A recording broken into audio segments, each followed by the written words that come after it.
Olá, eu sou a Thalita e você está no canal Fronteiras do Além. A história que vou te contar hoje se chama Meu Filho Falava com Algo que Não Era Humano.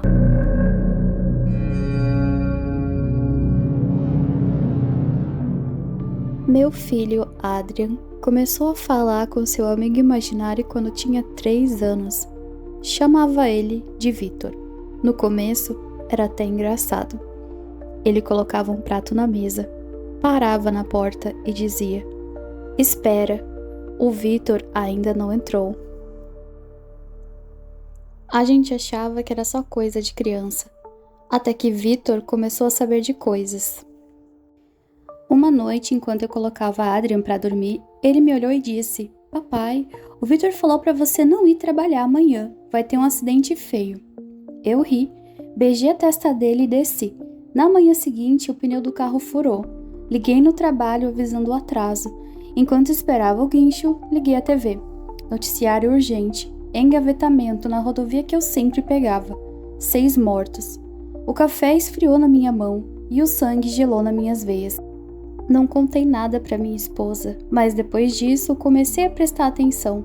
O Vitor disse que os vizinhos vão se mudar. O Vitor disse que o gato tá doente. 3 semanas depois, os vizinhos sumiram da noite pro dia, sem aviso, sem despedida. 2 dias depois, nosso gato parou de comer. Precisamos sacrificá-lo. Coincidência? Talvez. Mas Adrian mudou. Parou de brincar, sussurrava para paredes vazias, acordava gritando ou andando dormindo. Uma noite, encontrei ele parado no corredor, virado para a parede. "O que você está fazendo, filho?" Ele se virou devagar, olhos vidrados, e disse: "O Vitor falou para você não descer mais no porão." Eu não falava do porão fazia semanas, desde que comecei a guardar ali as coisas do meu pai, depois que ele faleceu. Perguntei por quê. Adrian respondeu: "Ele não gosta de quem tá lá embaixo, diz que tem cheiro ruim." Eu desci, queria entender. No começo, só um cheiro de mofo, depois o fedor de carne podre. Algo azedo apodrecendo. Vasculhei tudo e então vi. No canto, atrás do aquecedor, o chão de concreto estava diferente, rachado, marcado em círculo, como se algo tivesse sido queimado ali. E depois, tapado às pressas. Toquei, estava quente. Naquela noite, sonhei com fogo. Um quarto iluminado por velas, meu pai murmurando palavras estranhas e uma criança gritando. Acordei, coberto de suor. Na manhã, liguei para minha mãe. Perguntei se meu pai mexia com coisas estranhas. Ela ficou em silêncio e depois disse: "Seu pai era um homem perturbado. Teve coisas que preferi não ver." Insisti. Então ela desligou. Naquela mesma noite, Adrian entrou no nosso quarto tremendo. Deitou entre a gente e sussurrou. O Vitor tentou segurar, mas agora é tarde. Ele acordou. Então escutei 3 batidas secas vindas do porão. Ficou tudo em silêncio. Depois, arranhões. Um gemido grave, tão profundo que me fez doer os ossos. Peguei meu taco de beisebol e desci. O ar lá embaixo era pesado, quase sólido, o cheiro insuportável. E então, o chão rachou, só por um segundo, mas foi o suficiente. Algo molhado e preto rastejou para fora e sumiu nas sombras, e eu corri. Saímos de casa naquela noite, sem levar nada. Nunca mais voltamos. Adrian parou de falar do Vitor, mas às vezes ainda ouço sussurrando à noite. Pergunto com quem ele está falando. Ele responde: "Com um homem quieto, ele me protege." Mas às vezes, acho que vejo sombras se arrastando pelos cantos da casa nova. E na semana passada, Adrian me olhou e perguntou: "Papai, o que você fez para deixar o Vitor com tanta raiva?" Eu não soube responder. Por quê? Eu não sei. Mas eu tô começando a descobrir.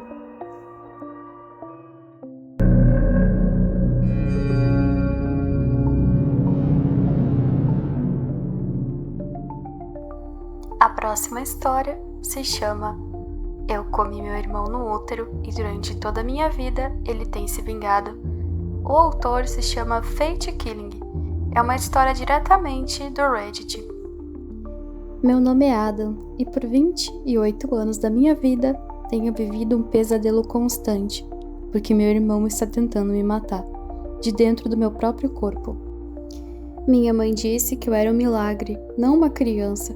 Até os 4 anos eu raramente chorava, era um menino calmo e tranquilo. Frequentava o jardim de infância e aprendia tudo com facilidade, mas claro, não me lembro de nada disso. A única coisa que lembro desses anos é que aos 4 anos, deitado na cama, senti uma coceira profunda no estômago, que a princípio me causava apenas desconforto. Era como se alguém com dedos minúsculos arranhasse as paredes do meu estômago por dentro. Quando contei à minha mãe que algo estava coçando dentro de mim, ela ficou tensa, acariciava minha barriga e cantarolava músicas. Isso ajudava, mas só por um tempo. Continuei sentindo isso, não todos os dias, mas com frequência crescente. Aos 6 anos comecei a gritar e chorar quando a dor no estômago se tornava insuportável. Algo dentro de mim, com crueldade e raiva, parecia tentar escapar. Minha mãe achou que poderia ser parasitas, chamou uma ambulância, mas os médicos não encontraram nada. Depois disso, ela começou a chorar com mais frequência ao me olhar, e eu não entendia o porquê. Aos 8 anos, senti algo se movendo na minha garganta que me fazia engasgar e tossir violentamente, às vezes até com sangue. Algumas vezes parecia que algo viscoso e flexível subia de baixo para cima, como por um cano. Eu chorava até os olhos doerem, achava que ia morrer, e olhando para trás, gostaria que tivesse morrido mesmo. Após esses episódios, começava a vomitar de forma violenta e prolongada. Algumas vezes saía algo fino e comprido, parecido com uma unha. Outras vezes, algo que parecia pele. Minha mãe rezava constantemente pela minha saúde e chorava. Me levava a médicos que sempre davam diagnósticos variados: eczema, alergia, hipersensibilidade e etc. Mas tudo era falso. Quando tentei explicar o que sentia, eu disse: tem algo dentro de mim. E então minha mãe desabou em prantos e me contou o verdadeiro motivo disso. Ela me contou que estava grávida de gêmeos, 2 meninos. A gravidez estava indo normalmente, até que algo terrível aconteceu. Eu comi meu irmão no útero. Os médicos chamaram isso de síndrome do gêmeo desaparecido. No ultrassom de rotina, viram que um dos fetos havia parado de se desenvolver e desaparecido. Eu o absorvi. Nasci sozinho, sem problemas graves de saúde, mas meu irmão gêmeo não havia desaparecido como os médicos pensavam. Ele permaneceu dentro de mim, não morto, mas vivo. Quando a dor se espalhava pelo meu corpo, minha mãe me segurava, acariciando com cuidado, e só uma música que ela ouvira num programa religioso acalmava meu irmão. A voz da minha mãe ficava distante, quase sagrada quando ela cantava baixinho. Ela cantava: Jesus te ama, você não vê? Ele te ama e me ama também. Só essas 2 linhas, cantadas com aquela voz, atraíam a atenção do meu irmão e o acalmavam. Mas, com o tempo, as coisas só pioraram. Aos 11 anos, me vi no espelho levando as mãos e percebi um leve inchaço no peito por debaixo da camisa. Minhas pernas tremeram de medo e os olhos se encheram de lágrimas. Fiquei imóvel até que alguém pressionou a palma da minha mão de dentro para fora, causando uma dor que me fez curvar. Meu coração disparou e implorei para meu irmão parar. Por favor, para, irmãozinho. Eu não queria. Por favor, me perdoa. Supliquei, chorando de dor. E ele realmente parou, só para depois começar a bater contra as minhas costelas. Minha mãe me levou a outro pediatra, o que disse que podia ser um espasmo muscular ou um tique nervoso. Depois disso, passei a ter medo de espelhos. Sentia que quando virava de costas, algo permanecia no reflexo, uma sombra, um sorriso que não era meu. Às vezes, os lábios do reflexo se mexiam, mas eu não fazia nada, nem dizia nada. E nesses momentos, ouvia dentro da cabeça sussurros confusos e distantes. Na escola eu era calado e retraído, não por não querer amigos, mas porque havia um peso dentro de mim. Meu irmão via o mundo pelos meus olhos, ouvia minha voz e me invejava. Ele se irritava quando eu estava feliz. Sempre que eu ria de uma piada, meu coração acelerava, minhas mãos gelavam, o suor escorria e uma dor apertava meu peito. Como eu odiava aquilo. O verdadeiro terror começou no 8º ano, quando beijei uma garota que conheci na rua. Conversávamos bem, saíamos juntos. Meu primeiro amor adolescente. O nome dela era Laura. Quando finalmente nos beijamos, meu irmão começou a rasgar meu estômago por dentro com uma força brutal, uma dor que nunca havia sentido. Quase desmaiei. À noite, a pele da barriga se abriu em 3 pontos e um líquido grosso e viscoso escorreu das feridas. Os médicos nada encontraram e minha mãe se entregou ainda mais a Deus, implorando por minha cura. O pior veio quando fiz 18 anos. Aprendi a conviver com o desconforto, por mais absurdo que pareça. Tolerei a dor sob as costelas, aceitei que minha pele tremia às vezes no espelho e até tentei negociar com ele. Porque tudo que meu irmão sentia por mim era ódio. Me odiava por não deixá-lo viver e odiava ainda mais minha felicidade. Por isso, evitei fazer amigos, sorrir, amar, para evitar sua inveja e com isso a dor. Mas não consegui impedir seu crescimento. Meus dentes começaram a cair. Um caiu na pia enquanto escovava, depois outro e mais 2 no mesmo dia. Semanas depois, dentes novos cresceram, mais longos e duros, um deles até rachado. O dentista comentou: "Isso só acontece em casos de quimerismo. Muito raro. Você não é gêmeo, é?" Infelizmente sou. Na faculdade, percebi que o lado direito do meu rosto parecia deslocado no espelho. A mandíbula se movia, o olho direito tremia. Meu irmão tentava controlar meu corpo. Comecei a sonhar que me rasgava todo, tentando arrancar ele de dentro de mim. Nu, viscoso, com meu rosto, mas olhos mortos. Ele se mexia, me agarrava pelo pescoço e sussurrava: "Está vivendo bem, irmão? Comendo, amando, sentindo tudo que roubou de mim? Você tirou minha vida e agora vou tirar a sua." Acordava ofegante, com dor e ataques de pânico quase toda noite. Em uma prova, desmaiei. 1 segundo antes de perder a consciência, senti ele subindo por dentro de mim. Não era sangue ou espasmo, era ele tentando escapar. No dormitório, senti movimentos sob a pele, me despi totalmente e vi meu irmão se arrastando do osso da clavícula até o ombro. Não resisti. Peguei uma faca e comecei a me cortar. As lágrimas escorriam com uma dor infernal. Tentei arrancá-lo. Não lembro como fui parar no hospital. Acho que meu colega de quarto me encontrou caído num lado da cama, cheio de sangue. Ouvi uma enfermeira falando com o médico. Ele estava falando sobre o irmão. Dentro dele, tentou tirá-lo. "Esquizofrenia clássica?" suspirou o médico. "Quase me internaram." Mas não o fizeram. No entanto, o pesadelo continuou. Outro ultrassom.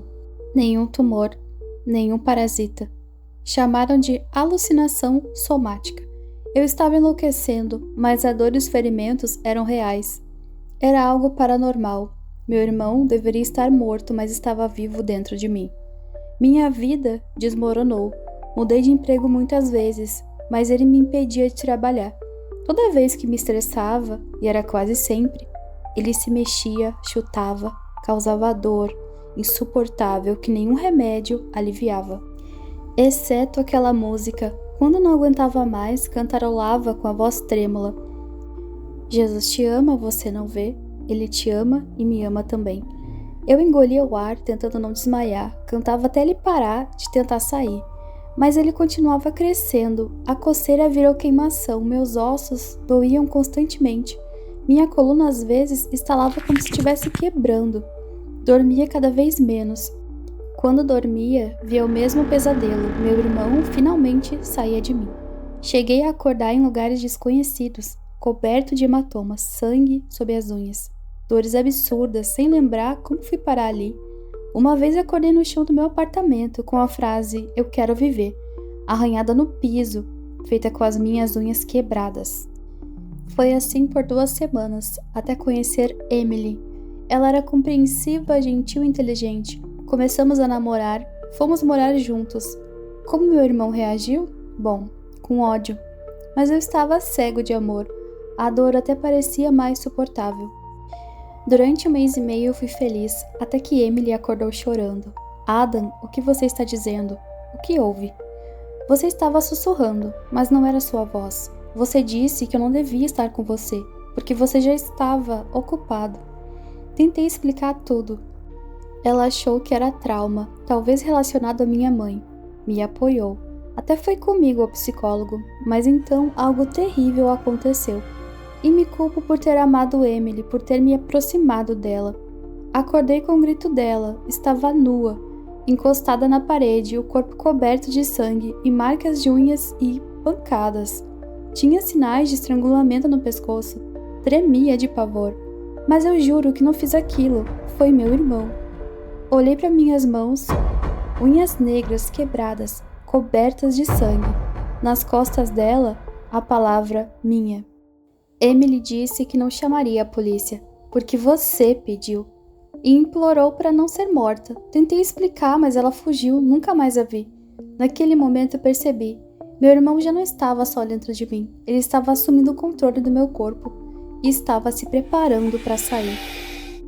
Procurei um cirurgião numa clínica particular. Ele fez exames completos, depois que mostrei as imagens antigas. Após o exame, o médico desapareceu. Só restou uma enfermeira pálida tremendo. Achei que ouviria, não encontramos nada. Mas ela disse, com a voz falha, "Não é um tumor." Liguei para o médico. Ele disse, "Tem algo vivo dentro de você." Consultei um geneticista, você tem 2 tipos de DNA. O que está dentro de você é parasitário.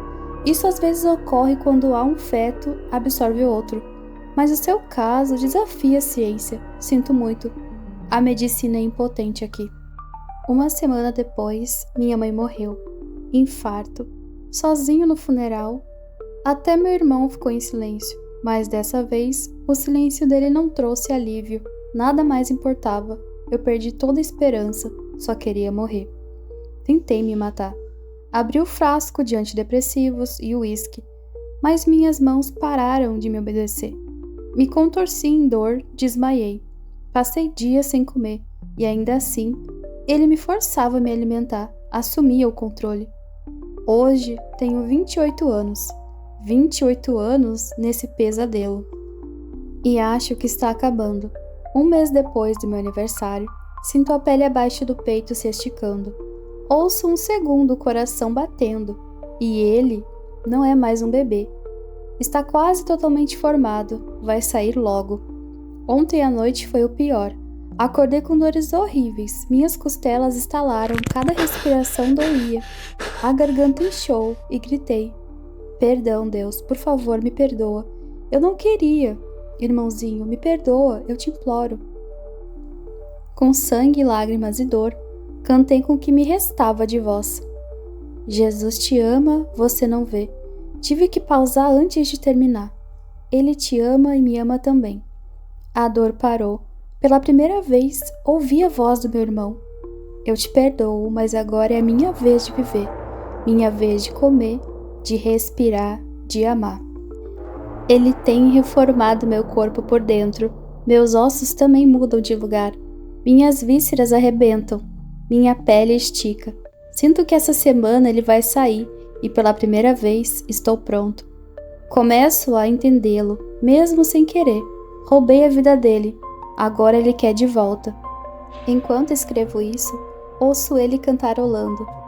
Jesus te ama, você não vê? Ele te ama e me ama também. Se você gostou da história, deixe seu like, comente e compartilhe com quem ama o terror. E até a próxima!